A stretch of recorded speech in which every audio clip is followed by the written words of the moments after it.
మోషేతో దేవుడు అదే అంటాడు. దేవుడితో మోషే కూడా మాట్లాడతాడు.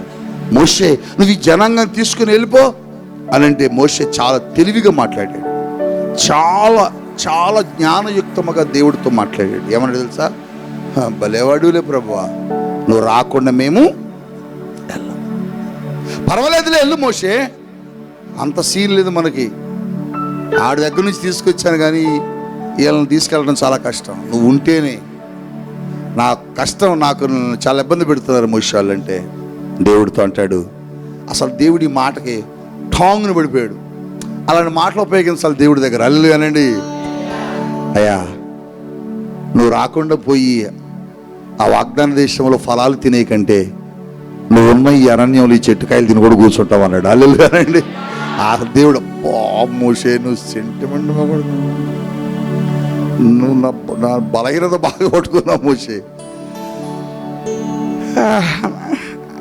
అంత నీ హృదయం అంత ఉన్నానా నేను అన్నాడు. అంతేంటి ప్రభు, చాలా ఉన్నా. సర్లే పద మరి, నా సన్నిధిని నీతో పంపిస్తాను. హల్లెలూయానండి. దేవుడిని అలా అడగాలి ఎప్పుడైనా. తండ్రి ప్రభు, పాఠం అప్పచెప్పినప్పుడు ప్రార్థన చేయకూడదు. పాఠం అప్పచెప్తుంది చూసావా, పాఠం. అరే, మొదటి ప్రశ్నకు సమాధానం నువ్వు చెప్పు, రెండో ప్రశ్నకు సమాధానం చెప్పని టీచర్ గారు అడిగితే స్టూడెంట్లు చెబుతారు. కామాలు పులి స్టాపులు లేక పటా వెళ్ళిపోతుంది. అట్లా వెళ్ళకూడదు ప్రార్థన. ఆయనతో మాట్లాడే అనుభవం వేరుగా ఉండాలి. ఒక స్నేహితుడితో మాట్లాడినట్లుగా ఉండాలి. ఒక ప్రాణప్రియుడితో మాట్లాడిగా ఉండాలి. ప్రభువా, వచ్చావా? లేదు ప్రభా, మోకాళ్ళు ఇక అడిగి లేవు. డబ్బులు ఇచ్చినవుగా అటు తిరిగి వచ్చిన. మరి ఇప్పుడు వచ్చినవేంటి? అయిపోయినాయి అంటే అయిపోతేనే వస్తావా? మరి ఏం చేయను ప్రభు, ఉన్నప్పుడు రాలేకపోతున్నా. సర్లే, అయితే ఇక నుంచి ఎప్పుడు ఇవ్వకుండా ఉంటా, ఎప్పుడు నా దగ్గరే ఉండాలా. మీకు ఒక సంగతి తెలుసా? నువ్వు ఎంత అడిగిన ఇవ్వట్లేదంటే నువ్వు ఆయనకు బాగా ఇష్టం. ఎందుకని? నువ్వు ఆయన దగ్గరకు వస్తావని బాగా. హల్లెలూయా అండి, హల్లెలూయా. అలా మాట్లాడాలి. ఆయన ఆయన ఆయన ఆయన హృదయం కదలాలి.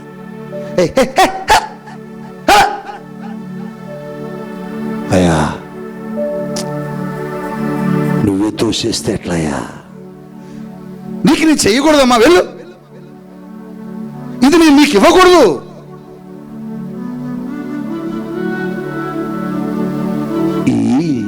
నువ్వు ఇవ్వనంటే ఎట్లయ్యా? ఆ టేబుల్ మీద ఉన్న రొట్టె ముక్కలు కింద పడినప్పుడు ఎవరు తింటారు? కుక్క పిల్లలే కదా.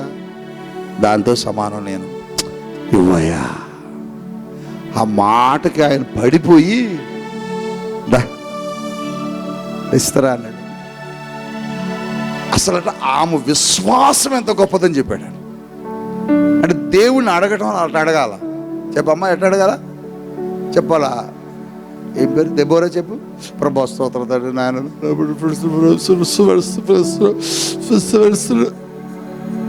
అటు అడుగు దేవుడు. అయ్యా, నీతో ఒకటి చెబుదామని వచ్చానయ్యా. ఏంటి? అట్లా సాగాల సంభాషణ. 3 గంటలు, 4 గంటలు, 5 గంటలు, 6 గంటల ప్రార్థన. ఎందుకంటే మరి ఇంతసేపు ఉంటుంది వ్యవహారం. ఎంతసేపు చేసావు? 3 నిమిషాలే. ఎట్లా టమటమడం చేసి వచ్చేసావు, అప్పచెప్పి వచ్చేసావు. ప్రార్థన హృదయం కదలాల. యేసయ్య హృదయం కదలాల. ఆయన కనికరు నీ మీద పొంగి పొరలి రావాలా. ఆయన అనుకోవాలా, ఎల్లు అన్నా కూడా ఆమె వెళ్ళలేదట, అక్కడే కూర్చుందట.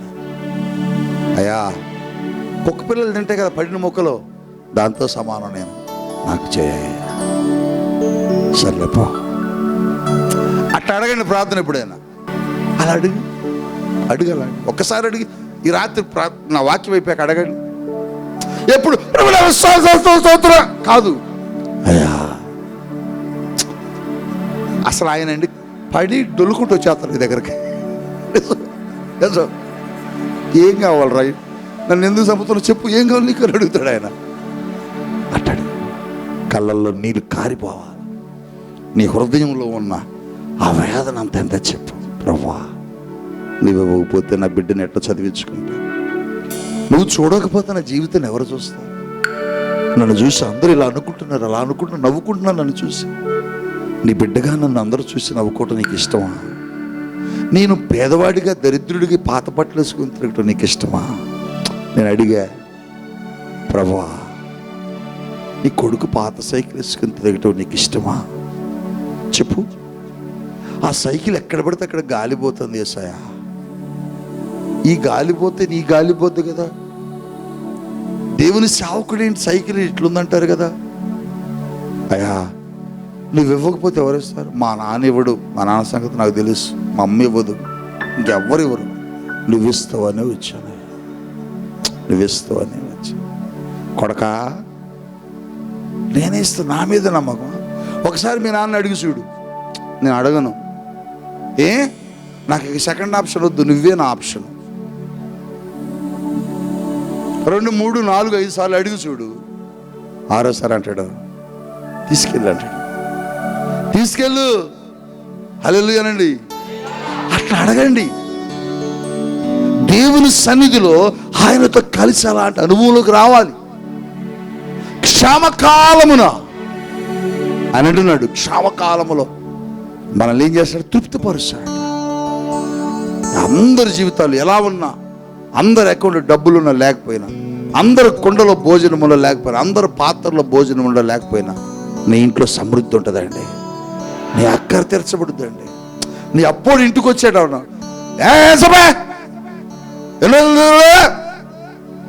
వడ్డీ కూడా ఇవ్వట్లా, నువ్వు ఎన్నో చాండలో సేపోతుంది తీసుకెళ్ళావు అని అన్నారు. గోరన్న, సర్లేండి సార్, 1 గంట నాకు టైం ఏంటని వాడు ఫోన్ పెట్టి, ఈ గంట సేపు ఈయన దగ్గర కూర్చో. ఏంటి ప్రభువా, వాడు చూడు ఎట్ట ఫోన్ చేసి నన్ను అసలు మా అనరాన్ని మాట్లాడినాడు సార్. నాకు అసలు ఎప్పుడు మా అమ్మ కూడా నన్ను అనలా అను. ఏం కావాలి నాన్న అంటాడు. ఎంత బాగా మాట్లాడితే ఇప్పుడు నేను విన్నావా? ఏం కావాలంటాడు. అన్నా అలాగే అడిగింది. యేసయ్య హృదయం పగలగొట్టేస్తుంది అన్న. సుత్తె తీసుకుని ఆయన కొట్టినట్టే ఉంది. నా మీద నింద కొట్టేయ్యా, నా గుండెల్లో బరువు తగ్గించయ్యా, నన్ను అందరూ గొడ్రాలా గొడ్రాలా గొడ్రాలా అంటున్నారయ్యా. నువ్వు గర్భం మూసే దేవుడు కాదని మాట చెప్తున్నా, కానీ ఎందుకు ఇట్లా అంటున్నారు? ఆ మాట కంటే దేవుడు హన్నాను జ్ఞాపకము చేసుకొనెను అని ఉంటుంది బైబిల్లో. నేర్చుకోండి ప్రార్థన చేయడం. పాఠం అప్పు చెప్పినట్టు కాదు.